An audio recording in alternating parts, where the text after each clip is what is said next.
This is Democracy Now!, democracynow.org, the War and Peace Report. I'm Amy Goodman with Nermeen Sheikh.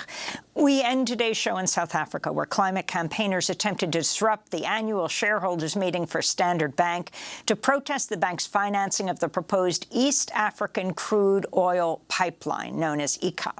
The 900-mile pipeline would carry crude oil from Uganda to Tanzania. France's Total Energies and the China National Offshore Oil Corporation are behind EACOP, working with Ugandan and Tanzanian state-owned oil firms. Kumi Naidoo, former head of Greenpeace and Amnesty International, and Extinction Rebellion activist Malik Dasu were forcibly removed from Standard Bank during their peaceful protest. Kumi Naidoo joins us now from Johannesburg, South Africa. Kumi, welcome back to Democracy Now! Explain your protest and explain exactly for a global audience what EACOP is. So basically, Standard Bank, like many other banks around the world, on the one hand now recognize that we are in a climate emergency, recognize that they must change, but their actions appear to be contradictory when it comes to an increase in fossil fuel investments that we are seeing, as was the case with Standard Bank. In particular, the East African crude oil pipeline project will see about 100,000 Tanzanians and Ugandans displaced. We've already seen the signs of human rights violations. Of course, as always, they will promise that there's going to be massive numbers of jobs. We know most of the jobs are transient. Most of the early jobs, in fact, at the higher paid level will be people from outside of community. The bottom line, though, is that this East African crude oil pipeline is a carbon bomb.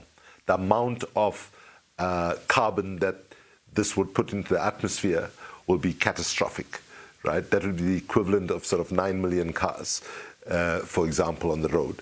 And so, in addition to that, Standard Bank is also supporting the Cabo Delgado gas projects in Mozambique, and here in South Africa, in KwaZulu-Natal, they have been supporting Tendele Coal, a project that has seen activists being killed and so on.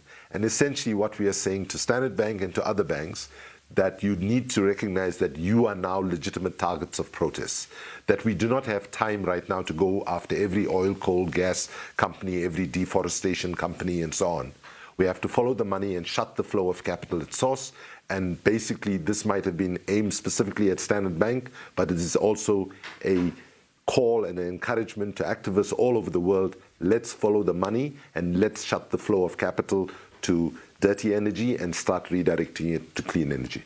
And Kumi Naidoo, so could you explain what are the companies that are backing this pipeline? The Chinese corporation, the National Offshore Oil Corporation, as well as Total Energies, the French company?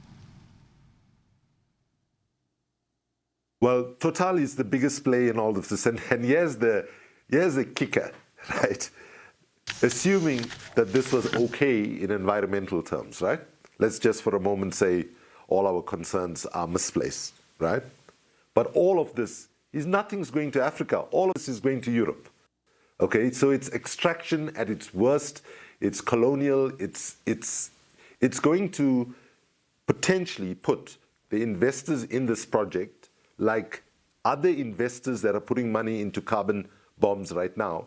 The threat that they must understand is that activism against that is rising all around the world, and the possibility of them ending up with what they like to call stranded carbon assets is becoming more and more a reality. Just oil, the wealth of natural resources across the continent of Africa, why so many of them, and certainly the profits, are going to Europe, to China and elsewhere, but not to the continent itself? I think we've lost each other. Can you hear us, Kumi? Can you hear us, Kumi? I don't hear them anymore. We're talking to We're talking to Kumi Naidoo in Johannesburg, South Africa. He may have just lost the line to us. He's the former head of Greenpeace International and also Amnesty International, and he was just thrown out of a Standard Bank meeting in South Africa protesting EACOP. Let me go to Extinction Rebellion activist Malik Dasu, who was also thrown out with Kumi, speaking outside Standard Bank's AGM.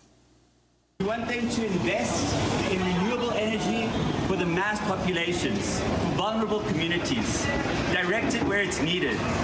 The concept of energy justice should be the primary guiding principle that informs all their investment strategies in energy from now on. Germany also held Stop EACOP protests in Bonn, where they gathered for a COP28 prep conference.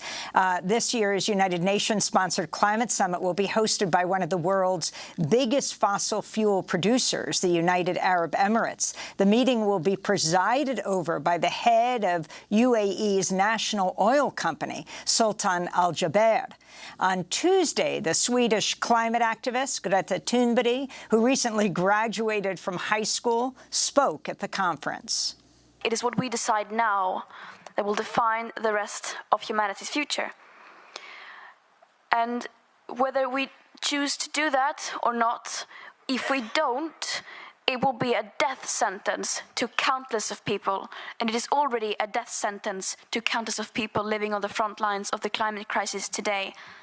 On Tuesday, the U.S. Special Climate Envoy, John Kerry, told the UN Security Council global steps to tackle climate change must be ramped up, and the world needs to more aggressively reduce its reliance on coal and other fossil fuels. It's now indisputable that the climate crisis is one of the top security threats, not just to the developed world, but to the entire planet, to life on the planet itself. And it is a crisis that already today costs countries billions of dollars each year, which we spend not even to prevent at this point, but just to clean up the mess. And most importantly, it costs the world millions of lives. It's an active threat against the livelihoods and the peace of people everywhere on this planet. In May, over 130 U.S. lawmakers and members of the European Parliament sent a joint letter to President Biden, to the European Commission President Ursula von der Leyen, as well as the UN Secretary-General Antonio Guterres, demanding the removal of Sultan Ahmed Al Jaber, head of the Abu Dhabi National Oil Company, as president of the upcoming UN Climate Summit, COP28, in the UAE. The lawmakers include Senators Ed Markey and Bernie Sanders, who wrote, "One of the largest barriers to strong climate action has been and remains the political influence and obstruction of the fossil fuel industry and other major polluting industries." We want to thank Kumi Naidoo in Johannesburg, South Africa, the former head of Greenpeace International and Amnesty International, who just got detained along with Extinction Rebellion, thrown out of a Standard Bank meeting. That does it for our show. Democracy Now! Is produced with Mike Burke, Renee Felst, Dina Guzder, Messiah Rhodes, Maria Taracena, Tammy Warnoff, Tarina Nadura, Sam Alkoff. I'm Amy Goodman with Nermeen Sheikh. Thanks so much for joining us.